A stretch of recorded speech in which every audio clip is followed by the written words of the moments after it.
Hi class, in this video I'm going to go over Planning 5E Questioning Strategies assignment. So first, this week we've been focusing on questioning in the science classroom. This assignment is going to go hand in hand with some of your learnings.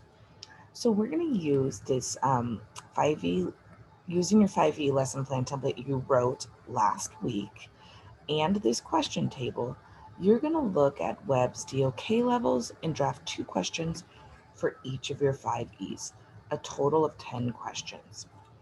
So you're using the plan you had last week as the topic that you're writing about, that standard, those activities, and you're now thinking about the questions that you can add in each of those segments. You might have already wrote some of those questions there, so now you're going to go ahead and look at some of those questions that you used and see if they align well to that Webb's depth of knowledge levels and each of the 5Es.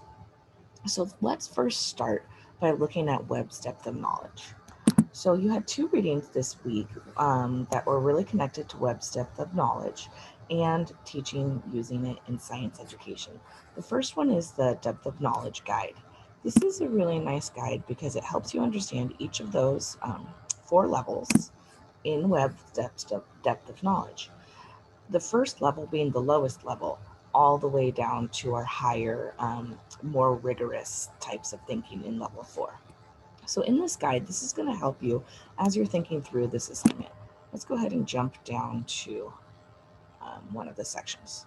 So in level 1, you'll see they talk about what this level is.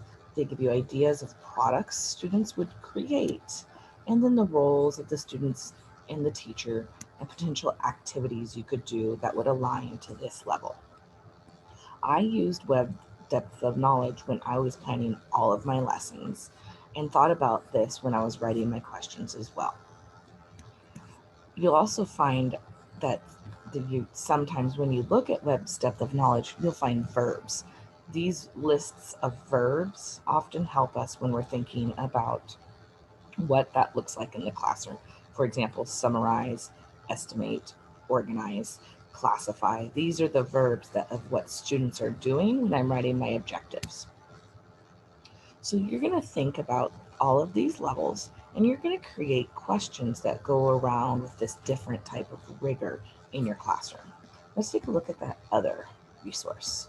So the other resource you got was in our weekly readings was this applying the depth of knowledge or the DOK in science. And so this kind of explains some of those things that students would be doing at each level, like they may recall something or identify something. And so a question in a level 1 might be, can you identify, what type of weather we're having today? So that would be very low level question that you would ask as a level 1. A level 2, you're starting to get into a little more higher thinking. So you might say, make some observations. Can you make some observations about today's weather? Then you get to level 3. It's more complex. It's strategic thinking. There's more demanding on students' thinking here. And so can you draw any conclusions why today's weather is,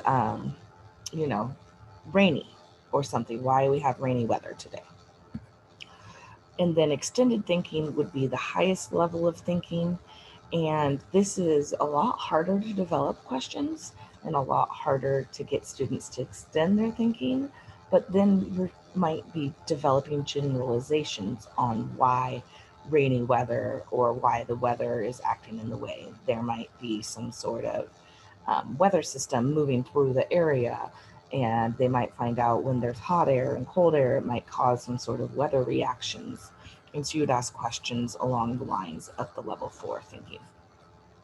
So you're going to use that depth of knowledge on the table, and at least half of your questions need to be at a level 3 or 4. So make sure 5 of those questions are a level 3 or 4. They should encourage exploration, problem solving, or activating prior knowledge that they have. You're going to end the assignment by giving me a 250, or not end it, sorry, in each section, you're going to give me a 250 to 500 rationale why the questions align with the E that they're in and meet the DOK levels for each question. So let's take a look at that template so you can better understand. So here you're identifying your grade level, your standard, and your learning target from your topic 3 lesson plan. Then in each of the E's on your lesson plan, you're going to think about questions that you could add into that lesson plan at a level 1 and a level 2, and then why the chosen questions are aligning to this E. So how does this questions align to this section of the engage or the explore? And be specific, provide examples, give me detail here. So each section will have that rationale and at least 2 questions, one at level 1 or 2 and one at level 3 or 4. And so when you're finished, you'll have 10 questions in total and explain the rationale for each section. Let's go ahead and take a look at the rubric and how you'll be graded on this assignment. So first area that is graded, which is your rationale. So explaining how it aligns to that section, that whatever E you're aligning the question to. And then you're including several distinctive or supporting details or examples to support your ideas. Next, you're looking at, do you have the levels 3 and 4 questions? So I'll be looking to see if your questions identified as a 3 or 4 are really at the level 3 or 4. Questions and content is the next area.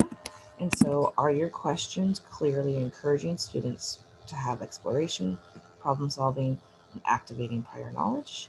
And you're giving several distinctive details to support that. And so this goes in the rationale.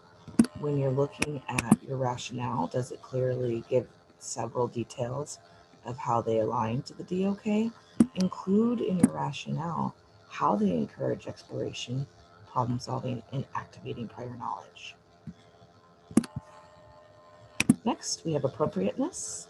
And that section says that you show a deep understanding of your audience. So thinking about the grade level and the content and the material, it enhances their understanding.